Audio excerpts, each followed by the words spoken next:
Well, fellow leggers, we spend an awful lot of time in the car. Awful lot of time. But don't worry, we've offset it because we've gone flexitarian. So we're eating much less meat during the week. So these journeys are balanced. Are you trying to justify our carbon footprint? Yeah, because it could be quite high. But we don't have a dog. And you know that's one of the biggest contributors to your carbon footprint. You could have the most uneconomical car. You can have a big 4x4, a gas guzzler, but as long as you don't have a dog, it's fine. Okay. Because dogs don't add anything to the world apart from love and attention. Well, that is not what we're here to talk about, but it's always good to know. Do you know what? I'm full of the facts. Okay. You know me. So what are we here to talk about? We're here to talk about a couple of sort of hot topics that we don't really get the time to discuss in our general vlogs because we review theatre. We sometimes may ask your opinion, but we like to delve a bit deeper. And we used to do sort of a periodical podcast, but we're video people. So we're basically making the best use of our journeys by bringing you more content in a bit of a debate fashion, because we get asked some very interesting stuff, and we have some very interesting debates that we just don't get a chance to cover, and we'd be very interested to know your opinion on some of these issues. So let's open up a conversation, and I'm going to kick it off with probably the most contentious issue that could possibly befall a theatre goer, and that is that of theatre etiquette. Okay, what is it about theatre etiquette you want to talk about? Well, woes. Well, there's a lot of woes, to be honest, guys. We can break this down, but let's overall. Let me start by saying I think things are getting worse, and do you know what? I blame Netflix. Okay, what have Netflix possibly? What have they ever done to you? Is that what you're asking? Why Netflix? Well, we're just so used to be able to access whatever sort of entertainment we might choose at the click of a button in the safety and comfort of our own homes. And we used to be doing whatever we want, whenever we want nowadays, without any sort of having to observe any preset rules. And I think people that are visiting the theatre, maybe casual theatre goers, aren't aware that there are some rules. And I just think that it's been compounded by the issue of just having entertainment wherever we want it. I don't quite know what Netflix has to do with it. However, I kind of see where you're coming from. We went to see a show just this week, and there was a moment where we both looked at each other because we were astonished by this one particular audience member's Well, I wasn't behaviour. actually looking at you. I was looking aghast in the direction of the offender. I was looking at you because I was amazed, and it takes a lot to amaze me, fellow leggers, because I've seen a lot. Feggers. Fellow leggers. Fellow leggers. We were at it's a family show. Yeah, and you make some allowances. Yeah, we kind of said at the start, this is a family show, so we can expect what we call a pantomime audience. Yes. Which is more children. We're going to have some rustling of sweets. We're going to have some kicks in the back of chairs. We can make some allowances. What I saw was... Although the little leggers, of course, are diamonds, the little leggers angels. Are diamonds, of course, they because they know theatre etiquette. Yes. They know... They go a have lot. Gone through... Since they were babies. I think that's a discussion. Okay, that's something we'll come else to back talk to that. But this audience member had a packet of Haribo Star Mix, delving their hand in, having a good old rummage. They want the love heart ones or the eggs because they're the best, right? Having a good examination of what was there to then pick out the best ones that this audience member wanted. And as I said, I make allowances for this. But when it's like a father, it's the dad, I presume, or the parent. It's not even a child. It wasn't the child doing this. It wasn't even the child. And they were so not. I was thinking, what is the child learning from this parent's etiquette? Like, I'm presuming, as an example. I'm going to call it a parent, because a carer, whoever it was, as an example, as a role model, let's say. What are they learning about how they should conduct themselves at the theatre? It astonished me. Not just the fact they're making so much noise and everybody could hear it, but the fact that they weren't even interested in what was going on the stage. They were just really looking close because it was so dark. Anyway, it astonished me. Yeah, and it's just the most noisy and distracting thing for us. I mean, we weren't even right next to them, we were across the aisle. No, so I can was you imagine watching- if you were in front of them or behind them, how distracting that would be? And Now, that's the worst. Can I just throw this in? Mhm. When you're on tiered seating, right? Yes. Usually when you're an installer and you're in a dress, Yeah. and they're rustling sweets down in the lap, but that is right that's at ear the height ear level for the person behind. and They it's as may if as they are well crunching it in your ear. be doing it in your ear, absolutely. I mean, and let's talk about, we've talked then specifically about setting an example for kids. I mean, it's very easy for children to get distracted and to sort of look to other things. I mean, children's minds are going at 300 miles an hour, and we brief the little leggers before we go in, or at least we've had to do in the past. I don't Not think so we've, much We've now. not had an issue since probably age 5 or 6. Post But I mean, 5 or we've- 6, they know the expectation But and they can intellectually be engaged. Yeah, but the rules are universal. I mean, if you would be distracted by that behaviour, it's going to be distracting for other people. Conversations are another thing. You have the rest of your lives to discuss a production as soon as you leave the auditorium. Maybe never go to the theatre again and just discuss that one production, so you don't have to have those moments of not being able to talk when you want to. But guys, So why do hold people your talk? thoughts. Like, it's just a couple of hours out of your life. And we've seen it. We've seen people having long old conversations or Yeah. talking about every moment. Oh, that's blah, blah, blah. Oh, is that blah, blah, blah. Oh, is Yeah. that da da da. It's like we're all watching it. We're going through the same experience. We don't need. And again, when you're sat behind someone and they're talking to each other, you're usually looking through people's faces. So every time they talk to each other, that's it. Your view is blocked. You're Your having view to- is blocked. You may as well be having that conversation with them, right? I mean, it is annoying. Why? Now, Why, Leggers? Why? other things that are annoying, of course, mobile phones, and some theatres do something to try and omit that. Now, I tend to find it's not younger people that have the problem with that when it does happen. Now, mobile phones are a tricky It has one. happened to you once, right? Yeah, I had mine on silent. This is what I do. I I was turn my phone mortified. on silent Turn it off. and I turn it off. Yes. They're the two things I do. However, phones nowadays have a setting for alarms where if you set an alarm or have an alarm set, it turns on your phone and it overrides the volume setting. volume setting. So it then turned it. I didn't even know I'd set an alarm for this point in the afternoon from the week before, and it was on a recurring. You might not And have I done, but the was rest of the audience did. Mortified when I I soon think it was found out. the Almeida Theatre was as the well. So Almeida. it's quiet, intimate, and like I never sweat so much in the 5 minutes afterwards post phone call because like. Well, it wasn't but a here's phone the thing. call, it I was think the people alarm. get it. The last time we had it in a show where people actually had their phones out was when we were in the very top of wasn't it the Shaftesbury. Memphis. I think That that was a the long worst while experience we've ago. had. The worst experience I have with That was the mobile worst. phones at the moment, because I think that them going off is a rarity. The thing is, once the show starts, turn your phone off. What I hate is the lingering phone. When we go into blackout, Well, just before still it phone is starts. illuminated. We then go into the overture, or the first scene, and then it's like a good 20 seconds before the illumination of the audience member is gone. It's like you've had, how much warning do you need to have had to know to turn your phone off?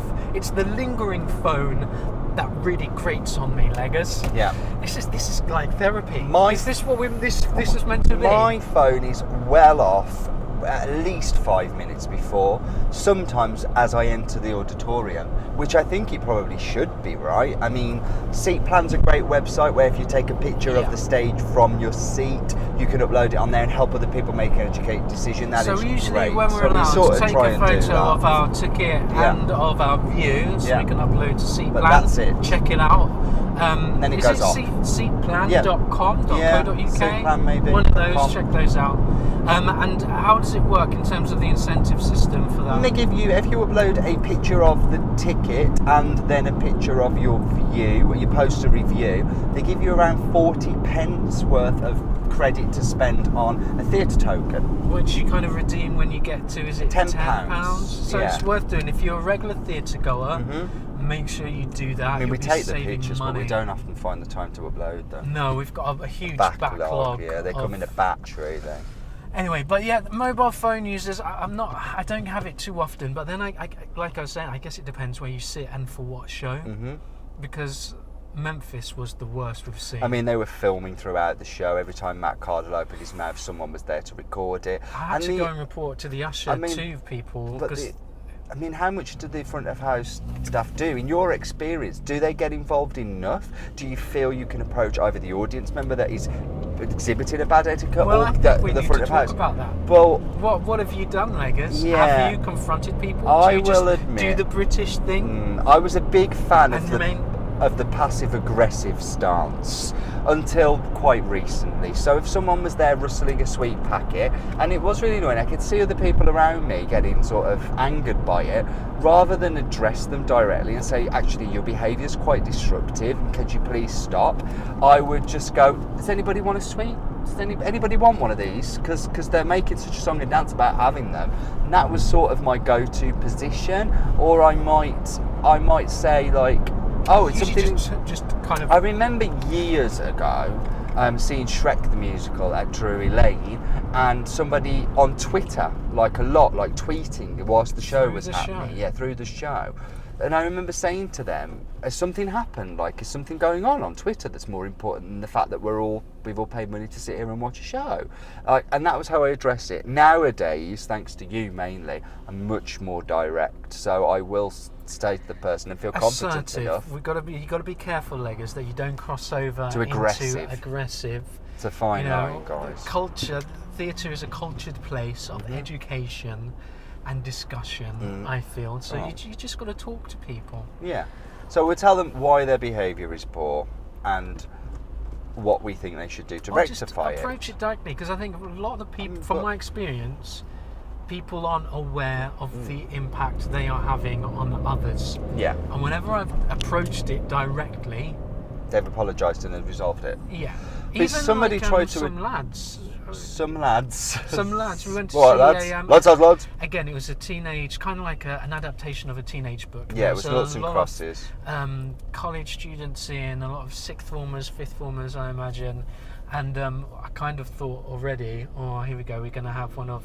Potentially, we could have one of those audiences. Very unlike me, I was very optimistic. I thought, no, it's not usually the youngsters. Youngsters usually get it. It's like maybe sort of people that don't understand technology that sort of don't get it. But anyway, go on. However, these lads were peeing about. They weren't just talking, they're trying to distract the people around him. They're putting arms around each other, rocking their seats that the two people besides the whole them, row would who move. were their mates, were kind of having to rock, and they're just niggering, laughing. It really distracted me. I did wait until the interval, but then as soon as the interval kicked in, I went over. I was like, lads, I'm not sure if you're aware of how distracting your behaviour is. You've made that whole first act really difficult to concentrate on. Because they were apologising straight away. Because you never know how audience members are going to react. I mean, do you remember recently there was a fight broke out at the Old Vic? Somebody got punched. You see, I would because never someone want else it to get had addressed someone for poor etiquette. There has to come to a point where, if it's getting that kind of response, you step away. So you got to look after yourself. And if they suddenly went and became aggressive, then I would back away. I'd know that, okay, conversation has stopped now. It's time for DEFCON 2. Or is it where do you start with DEFCONs 1 and then you go 2 and 3? Or is it 3 then 2 Let then us know 1? What's the DEFCON status? Anyway, comment I had below. to step up. And then What's you the have to step up, hierarchy? and then you have to go to the ushers. That's the point. That then you go to the ushers. But in the first case, I think you should always address it with the person and just talk to them. Feed the homeless. We've got any money? No, I'd rather give them food, but no. We haven't got any food either. Cheese stick. Do you want to give them a cheese stick? No, that's offensive. Also, I mean, is it this person? Stay safe. Difficult, isn't it? I'm not sure if you should be in the middle of the road. Yeah. What do you do anyway, about where were we? begging on a road so when you're stuck at lights? If I had money, it's I'd give it. difficult. But anyway, where were we on theatre? Should you approach it? How do you approach it? What have you done? What works? What are some of your worst examples? I remember going to see 1984 at the Playhouse and somebody pulling out mid-show a full sushi platter. I mean, not just like a little box with 4 bits in. I'm talking like a family portion, and then proceeded to sort of dish it out like they were at some sort of Japanese-themed picnic, which was fascinating to me. I was like, wow, like, when do you think that's okay in a public setting like this? You know, it just... Honestly, where's the line, guys? Where's the line? You always make me decanter my sweets. If I'm having sweets, God, I have decant your to decant sweets, them guys. into a plastic cup. Yeah. Russell take the free. wrappers off well before the shows. Am I such a curmudgeon? Yeah. I just think, personally, I think all food should be banned in theatres during the show. Like There's Imelda a Staunton during his I Afraid of am Virginia Woolf. all for Staunton Stan Staunton here, and I think that it should just not be permitted. Have an ice cream at the interval if there's an interval, guys. Eat your ice cream during the interval, in the lobby. Go and have a drink in the lobby. If there's no interval, it's probably because the show is short, and if you can't get through an hour and a half without putting something in your face, then how in the hell do you sleep through a night? I'm sorry, but you can survive, and there'll be people out there saying, for medical reasons, and they might need to eat at permitted times and things like that. But that isn't everyone. And that is that's so no excuse. rare. That should be the minority. And what we're talking about is not just minority. now and then, guys. It's No. not one person that might need And some. it's more often than not. At certain venues, we don't get it at all. Yeah. The Almeida Theatre, I don't think we get it. Well, if you're around, we get it. With your phone. Once ever, but we don't get that at all. We can we say this. We can tell it's the Almeida audience because at 7:30. If the show's late or silence. not, right? At 7:30, the whole place is silent. They're Waiting in we can be anticipation. 10 minutes late up, guys. Not a word will have been uttered because people are like, "It's going to start soon. We need to be focused." It's just a very I don't know highbrow, why. cultured audience. I think. Which then it becomes his theatre elitist. That's another conversation. No, because the Almeida isn't outpriced or anything along those lines. No, that would usually but it seems to attract a certain audience. And I would say the National, to a certain degree, attracts a similar audience. They're usually quite good. But I don't want people to think that it's a class thing and to be put off from visiting those places. But I don't know why those audiences just seem to get it more. Are you linking then audience etiquette with class? I'm not making any links. Well, that's what I'm just asking. Is that something? I mean, there's a whole other argument for a different car journey here about, does live theatre attract a certain class of person? Which reminds me, I guess if you do have a discussion, let us know down below if you want us to be talking Maybe about we'll talk about that on another part. It's too deep a subject to go into now. I think we should stick with theatre etiquette. Conversations, rustling, food, all things that we hate. Another thing that I think is poor theatre etiquette personally is giving a standing ovation when it's not deserved. Now, you're buying into a different discussion. No, I just think for people that give a standing ovation because they think it's expected of people that don't understand theatre etiquette. Okay, firstly, I don't know what that has to do with theatre etiquette. So I'm going to put a close to theatre etiquette, and then we can move on to a different one because I'm not going to. That's just something completely different. So firstly, that's the end of our theatre etiquette that you for learn. now. I think so now along let's move with on theatre to etiquette. What are you kind of saying in terms of ovation? I'm saying that if you don't know how you're expected to behave in the theatre with regards to talking, food, mobile phones, all those sorts of things. But we're done with that discussion. Then maybe you don't know how to behave when it comes to the applause points.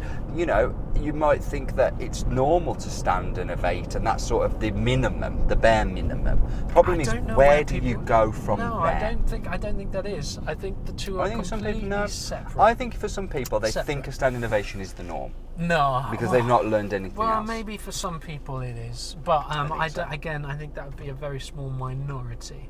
I don't think that's everybody. But no problem. Lemming effect, isn't it? Because if that one person happens to be in the audience and they stand, the person then behind them is more inclined to stand to see the bows. Yep. Before you know it, you have a full house standing ovation for a show that's shite. I've been in plenty of shows where I've seen small pockets of ovations and it hasn't spread to the whole house. Someone did make a comment just recently, I can't remember who it was, it might be an Andrew Price perhaps, saying that he hates it as well, those shows that get you up at the end. When you're manipulated into a standing ovation. Standing ovation, manipulation. Not me. Shows that. Do you know the ones?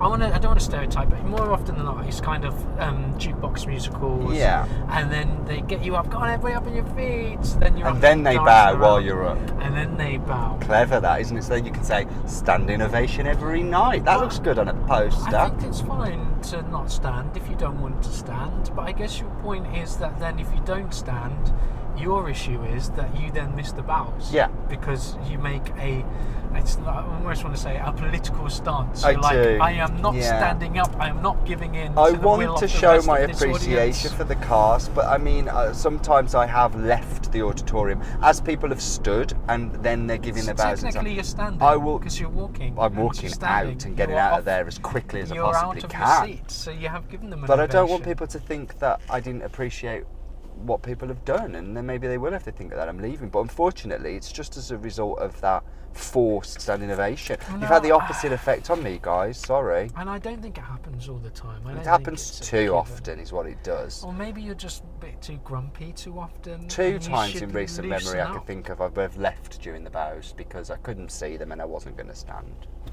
And I've gone. I mean, I'm a right it's- curmudgeon, ain't I? Don't get me started on Christmas. So I don't know where we're going with this ovation business. I think some of the comments seem to insinuate that on Broadway it happens a heck of a lot. I mean, I've seen it. Ovations have gone on for quite a while at the entrance to certain performers just because of their back catalogue, which is fair enough. I think there's Is it a though? certain Because shouldn't you respect. judge every performance on its own merit? I'm trying to think. The first time I had that was Adina Menzel in Wicked over here. Yeah. When she did that. 2006, I think. We also had Angela Lansbury Oh, in Blythe Spirit, in which Blythe we saw. Spirit. Yeah. Again. I mean, I applaud the fact that she's alive and she's got a great. She's still made it to talking this about right. Adina Adele Dazeem. Adele Dazeem. I admire the work that she's done, but I mean, if I wanted to be a fan of Murder, She Wrote, I'd join the Murder, She Wrote fan club. I'm sure there's an Angela Lansbury fan club, but I like to judge every performance on its own merits. Well, I mean, guess for another a lot one of- was Sunset Boulevard with Glenn Close. Mm-hmm. People were clearly Glenn Close fans, regardless of boy. what she did with the part. And people were disappointed when she couldn't go on, and they had the cover Rhea Jones. yeah, who's I mean, wonderful. and she completely had to win them over, Yeah. which she did. Yeah, she did. But what a shame! Like, what a blooming extra pressure on an actor when they have to go on and fill the boots of someone who's just there because Norma Desmond wasn't brilliant for me. You have issues with Sunset Boulevard. I do. I love it. I think it's a great score. However, we digress. Applauding a back catalogue is fine. Should you stand at an ovation just because of their back catalogue? No, you should be applauding the performance that they're giving there and then. You should be. Right? Should you? But You then I can't guess you wouldn't tell be people going. what they should do, right? The name is a major selling point, and for For some people, that is the reason why you're going to see the show in the first place. Which is always a surprise to me. I mean, I don't think have I ever booked a show purely on cast? On the cast. Have yes. I? When? Yeah, you're, more often than not. We can I kind would of be tell. much more inclined to book a show on a director merit than a No, cast we've done merit. it on cast merit before. If you heard Patsy Ferran was in something, you would go and see it.